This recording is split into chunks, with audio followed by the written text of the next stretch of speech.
Welcome back to another thrilling episode of Salon Scandals. In this episode, we explore the riveting story of Daphne, a vivacious change lady who navigates the high-stakes environment of Las Vegas casinos. But Daphne's life is far from ordinary. While she dazzles patrons with her charm and expertise, a darker, more chaotic side looms beneath the surface. As her trusted manicurist, I've had the privilege, and sometimes the misfortune, of hearing her tales firsthand, each more astonishing than the last.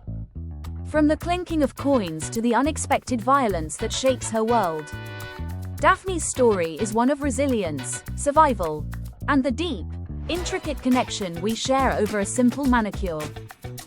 Join me as we uncover the layers of Daphne's life, where the shine of the casino floor meets the grit of everyday struggles, and where every painted nail holds a story waiting to be told.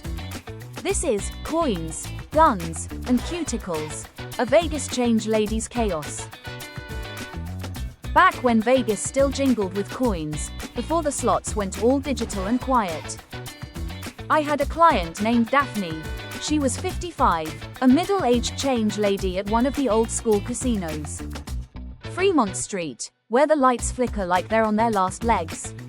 She'd shuffle into my salon every other week, her uniform sagging with the weight of quarters, her hands rough from years of doling out change to bleary-eyed gamblers. Her nails were her rebellion, always a bright coral, chipped at the edges, but bold enough to say she still had some fight left in her. Daphne was married to Charles, a guy about 65 with a salt and pepper beard, and a Harley he rode like it was his second wife. He was solid, worked as a mechanic, brought home a steady paycheck, and treated her decent from what I could tell. Every few weekends, he'd take off with his biker buddies, roaring down the highway for a run to Reno or Laughlin, leaving Daphne to her own devices. She'd talk about him sometimes while I filed her nails, her voice warm but tired. "He's a good man," she'd say. "Likes his freedom though." I'd nod, brushing on a top coat, figuring that was the deal with them. Two people coasting along, comfortable if not exactly passionate. Then Javier came into the picture. He was a blackjack dealer at her casino, mid-30s. Tall and chiseled like he'd walked off a movie set, dark hair, darker eyes. The kind of guy who could charm a nun out of her habit. Daphne showed me a Polaroid once, him leaning against a table with a cocky grin. And I'll admit, I didn't get it. She wasn't ugly, round face, kind eyes, a little weathered, but she wasn't turning heads either. Javier, though, he could have had anyone. Yet there he was, flirting with the change lady over late night shifts. And what started as friendly banter turned into something hotter. She spilled it all to me one October morning, her hands fidgeting as I shaped her nails. "It's just fun, you know," she said, her voice low like she was confessing to a priest. "He's young, makes me feel young too."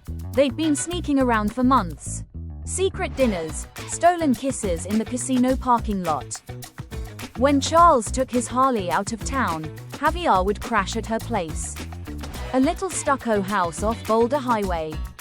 She'd laugh about it, nervous but giddy, mentioning her white Shih Tzu, Snowball, who would bark at Javier like it knew something was up with him.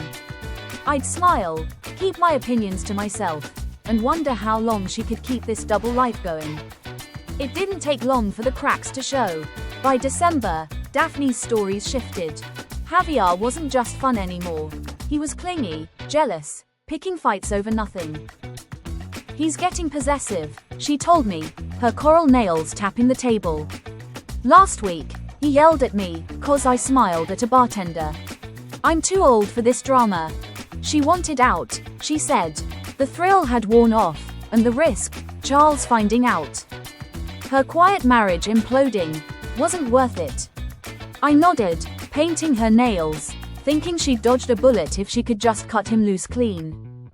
That weekend, Charles was gone again, rumbling off with his crew, and Daphne made her move.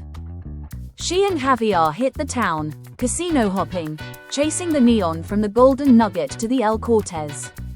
It was supposed to be a last hurrah, a way to soften the breakup.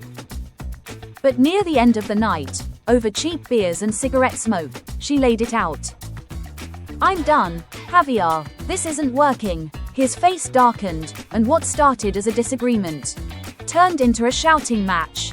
He refused to drive her home, peeling out of the lot, with her still in the passenger seat, heading west on the highway, away from the city, toward the black expanse of desert where the lights fade and the rules vanish.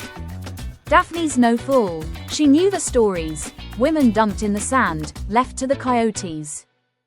Her heart pounded as the road stretched on, Javier's knuckles white on the wheel, his silence louder than any threat.